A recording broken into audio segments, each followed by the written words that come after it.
man phoning a woman about an advertisement he has seen in the paper for some furniture. First, you have some time to look at questions 1 to 5.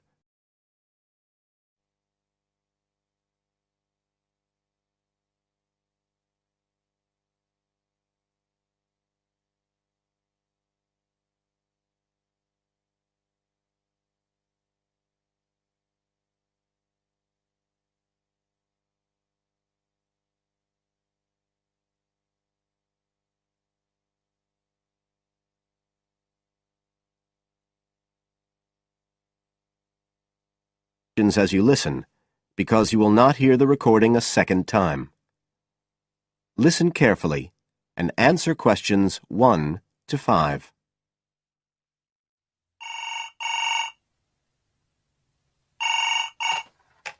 Hello? Oh, hello. I'm ringing about the advertisement in yesterday's newspaper. The one for the bookcases. Can you tell me if they're still available? We've sold one, but we still have 2 available. Right. Can you tell me a bit about them? Sure. What do you want to know? Well, I'm looking for something to fit in my study. So, well, I'm not too worried about the height, but the width's quite important. Can you tell me how wide each of them is? They're both exactly the same size. Let me see, I've got the details written down somewhere. Yes, so they're both 75 centimetres wide and 180 centimetres high. Okay, fine. That should fit in okay. And I don't want anything that looks too severe. Not made of metal, for example. I was really looking for something made of wood. That's all right. They are, both of them. So, are they both the same price as well? No, the first bookcase is quite a bit cheaper. It's just £15. We paid £60 for it just 5 years ago, so it's very good value. It's in perfectly good condition. Well, they're both in very good condition, in fact. But the first one isn't the same quality as the other one. It's a good sturdy bookcase. It used to be in my son's room, but it could do with a fresh coat of paint. Oh, it's painted. Yes, it's cream at present. But as I say, you could easily change that if you wanted, to fit in with your colour scheme. Yes, I'd probably paint it white if I got it. Let's see, what else? How many shelves has it got? 6. 2 of them are fixed, and the other 4 are adjustable, so you can shift them up and down according to the sizes of your books. Right, fine. Well, that certainly sounds like a possibility. Before you hear the rest of the conversation, you have some time to look at questions 6 to 10.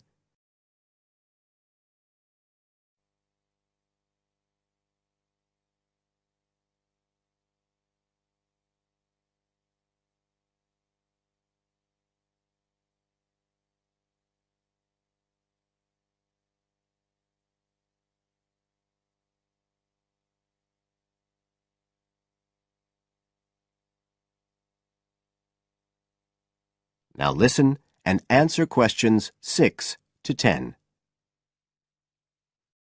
But the second one's a lovely bookcase too. That's not painted, it's just the natural wood colour, dark brown.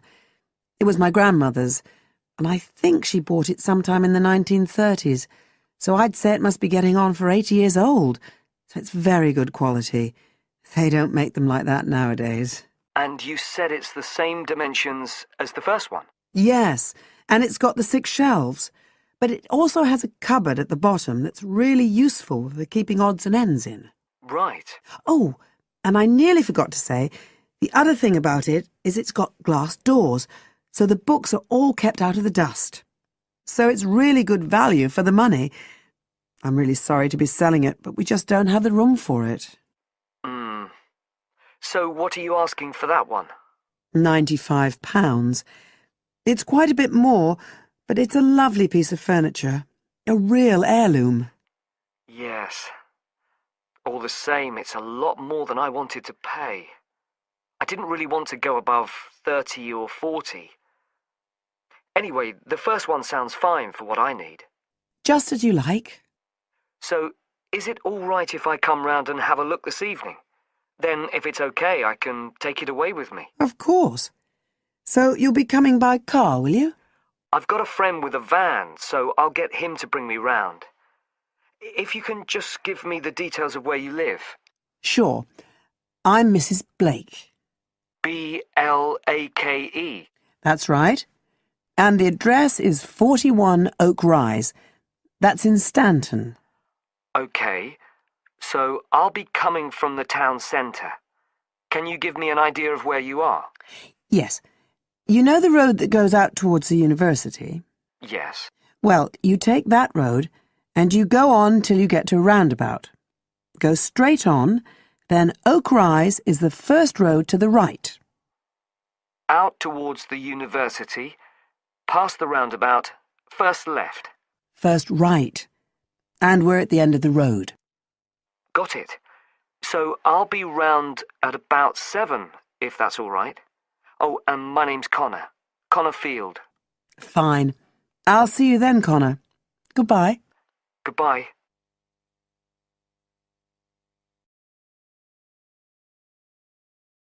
That is the end of part 1. You now have half a minute to check your answers.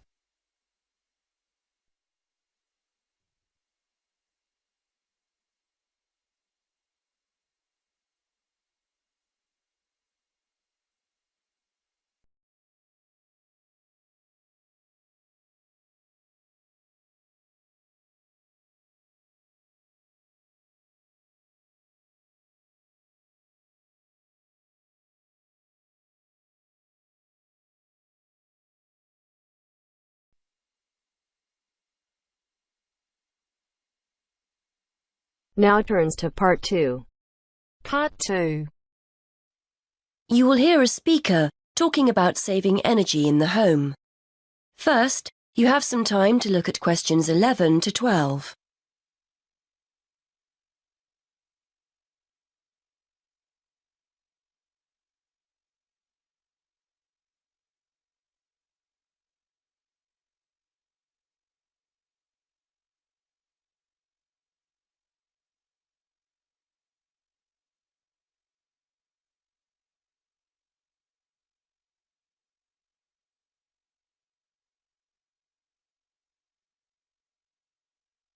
Now listen and answer questions 11 to 12.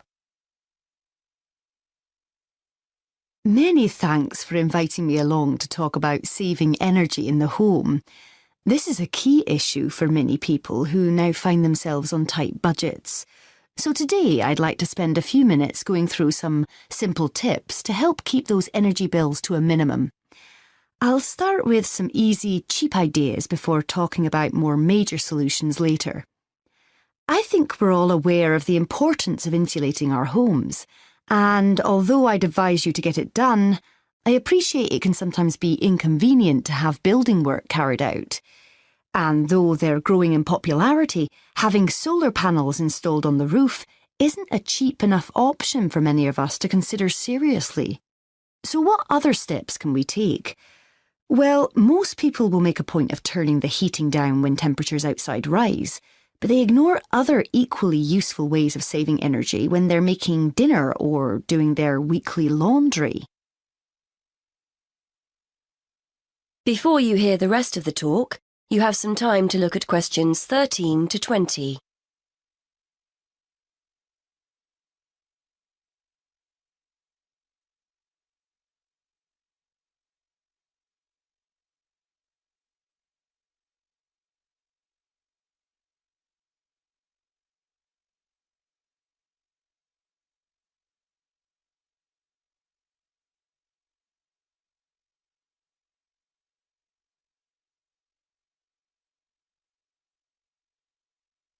Now listen and answer questions 13 to 20. If you're living in a relatively new apartment or house, you're probably blessed with a cosy, draft-free living space. But for those of us in older properties, the chances are there are gaps all over the place where cold air is getting in. Walk around your home and place the back of your hand around window frames. Can you feel cold air coming in from outside? Get down on your knees at the doors. Is there a draft at floor level? Fix these drafts with some cheap draft excluders and savings in heating bills will begin straight away. And are you using the latest energy-saving light bulbs? I'm not recommending you go around your entire property throwing out older ones and replacing them all immediately. But next time a bulb goes, make sure you buy an energy-efficient alternative. And what about heating? If you have radiators in every room, do you need them all switched on throughout the day? If they're on timers, set them efficiently. Then there's the laptop or your TV. Do you leave them switched on overnight or on standby? Don't waste money. Turn them off. And that goes for lights as well. You'd be surprised how many people leave them on when they go out. There are also guaranteed savings to be made in the kitchen. I'm always telling my husband not to overfill the kettle when he makes a cup of tea. Why boil more water than you actually need? When you consider how many times that kettle gets used every day, you'll appreciate just how much electricity can be saved by boiling what you need and no more. And the next time you're cooking pasta or potatoes, keep a lid on the pot. The water will boil much more quickly than if you leave it off. And if you've bought yourself a pressure cooker or steamer and it's sitting in the cupboard never being used, get it out. They're much more efficient than pots and pans. Now, the refrigerator and freezer. If the fridge is next to the cooker, it's having to work harder to stay cold. But as I'm giving cheap, easy solutions here, a kitchen redesign might be out of the question. Still, there are other energy-saving steps you can take. Keep an eye on the temperature control. We often forget to turn it down in the colder winter months when a high setting is unnecessary. Also, remember to defrost the freezer frequently and try not to overfill it, as this isn't the most efficient way of using it. The washing machine is another potential money saver. A lot of people wash at 40 degrees Celsius, but it's often okay to drop the temperature down to 30 degrees Celsius with similar results. And remember to either wash full loads or select the half-load programme. Again, a surprising number of people forget to do this. And is it really necessary to dry your clothes in a tumble dryer? If you have a garden or a yard, hang them outside. Or if you're drying them inside, get yourself a cheap clothes rail rather than hanging things over radiators, which robs you of valuable heat. Now, let's turn to some of the help our local council is offering to householders to save energy. That is the end of part 2. You now have half a minute to check your answers.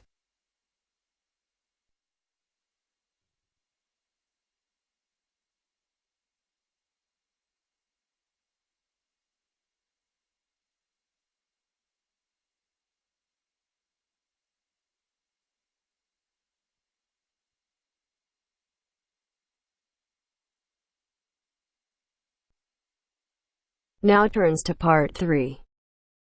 Part 3.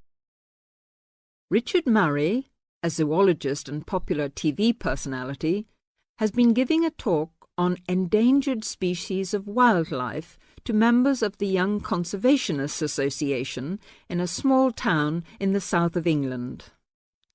Listen to the extract from the discussion he had with two of the young people after his talk.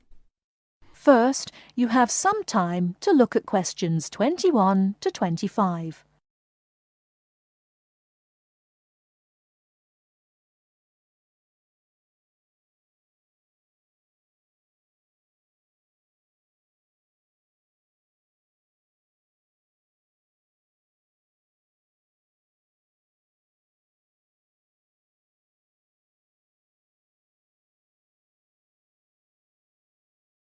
Now, listen carefully and answer questions 21 to 25.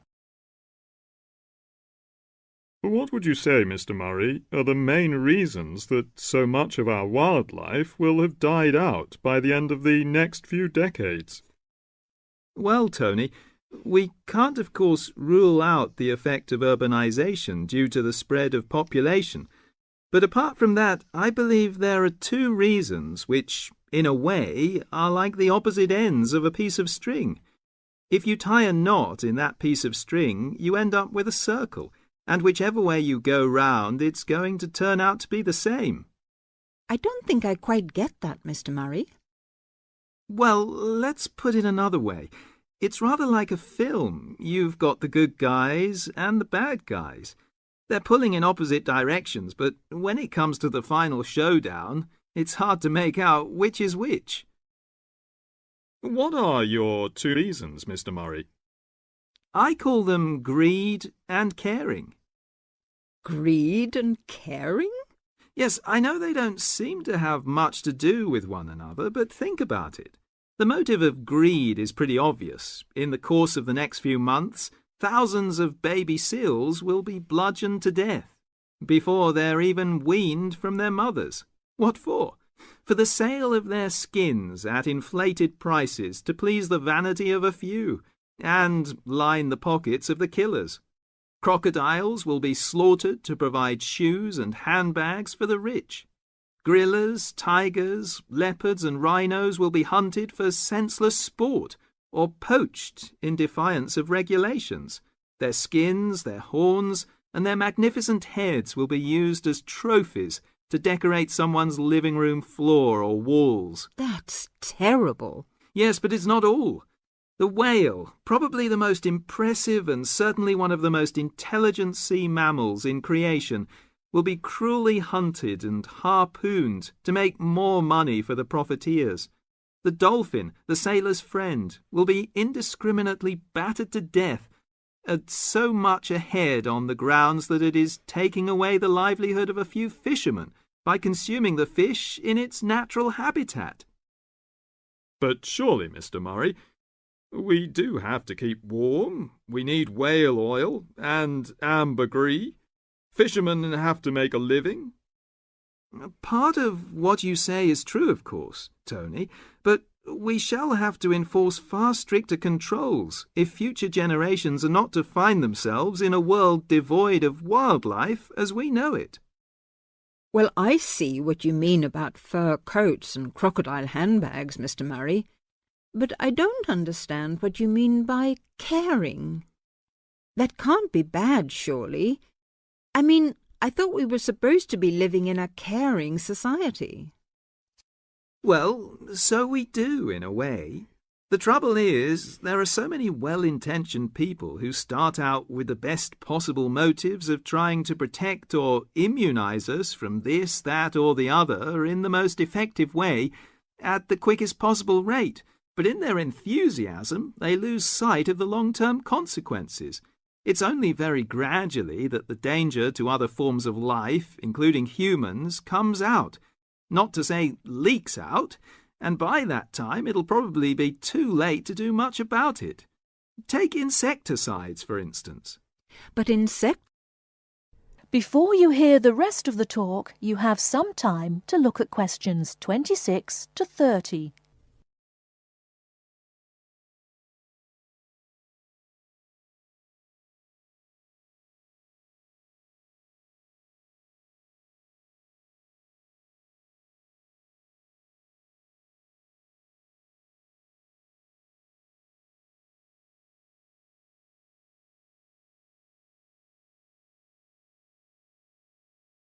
Now listen and answer questions 26 to 30.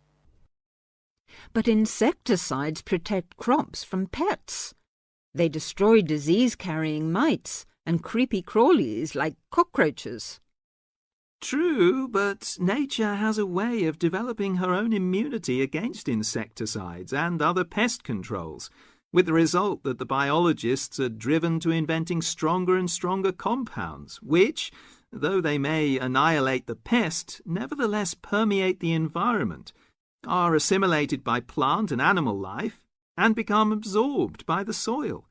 Countless innocent creatures, the beaver or the mole, for example, are performing a useful task in the natural control.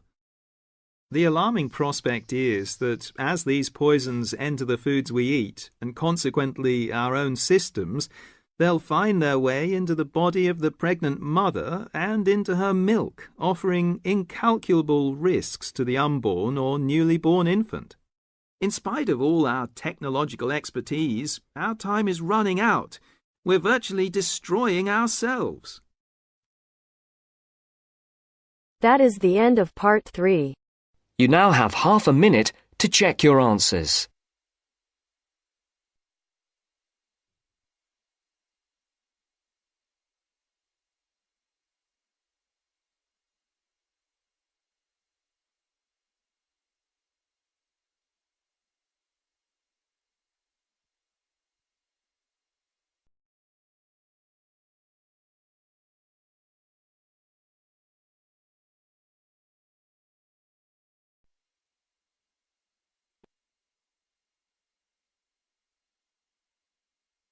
Now turns to part 4. Part 4. You are going to hear a lecturer giving a talk on a type of fundraising for business called crowdfunding. First, you have some time to look at questions 31 to 40.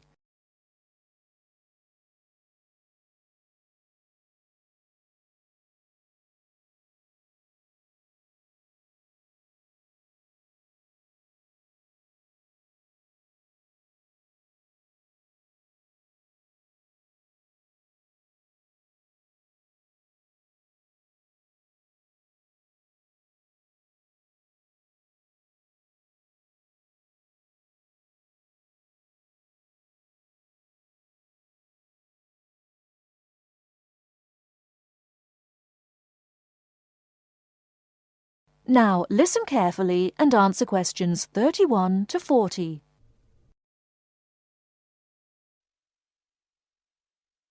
Good morning, everyone. Today we're continuing our look at funding opportunities for small start-up businesses. The emergence of social media has given companies the ability to connect with fans and potential customers directly. On the back of the growth in social media, a model of raising finance has emerged known as crowdfunding. This revolutionary way of raising finance began with micro-lending in the 90s. More recently, an equity-based model has emerged that allows people to invest directly in a new company. We're going to examine this in more detail later, but let's turn first to a third model, which I'll term a fan-based model. With this model of crowdfunding, individuals are encouraged to give an amount of money to support the launch of a project or initiative without the promise of any financial return. Instead, there's a reward for donating. This contrasts with the micro-lending model, which would require a return on investment, and the equity-based scheme, which may offer shares. Crowdfunding portals or websites allow the business concerned to present the initiative along with the financial target required. There's a fixed time limit for fundraising, and if the target amount is reached, all donations are paid to the company or individual. Whether it's an author planning to write a new book, an independent film company looking to make a new film, or a technology company with an idea for an app, the person or company needing funding would turn to its fan base for support. This is managed through one of the many crowdfunding online portals that have emerged.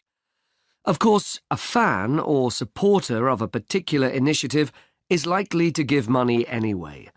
But donation-based crowdfunding will often make donating even more attractive by offering a rewards-based incentive scheme.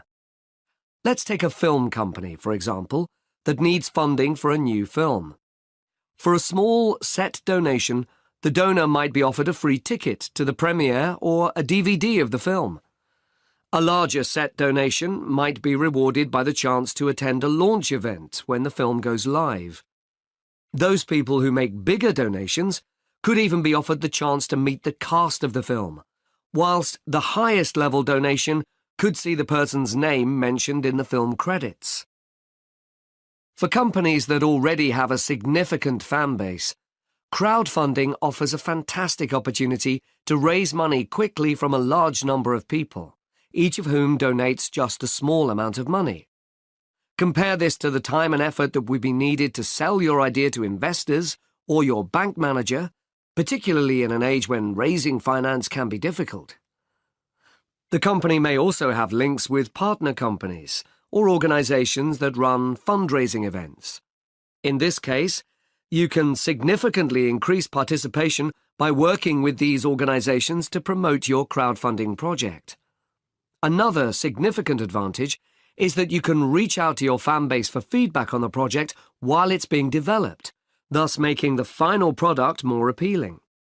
Crowdfunding enables you to raise awareness of the product at an early stage, thus increasing the potential for sales. With so many people behind you, it can also act as a great incentive to get the best possible product out on time and on budget. However, there are disadvantages to bear in mind. The model can be described as all or nothing. If you don't reach the monetary target required in the agreed time, all promises of donations are cancelled and no money is paid, leaving you back at square one. Should this happen, or still worse, you receive the funding but are unable to come up with the product, not only will your fans end up disappointed, but the portal will record the fact that you failed to reach your target, or that the initiative failed. Fulfilling all the pledges that you've made to people can also be very time-consuming. For example, remembering to send out copies of books or free cinema tickets can sometimes be forgotten in the excitement and frenzy of launching your product. People sometimes forget to factor in the cost of rewards when calculating profit margins. But these can be significant. And finally, if you have a small fan base, for example, you're a new company or have a small social media footprint, raising awareness of your initiative will be challenging. These drawbacks aside, donation-based crowdfunding is a wonderful opportunity for individuals or small startups to raise funds for that exciting new project, whilst reaching out and connecting to the people who are most likely to support and promote your work for you. That is the end of part 4. You now have half a minute to check your answers.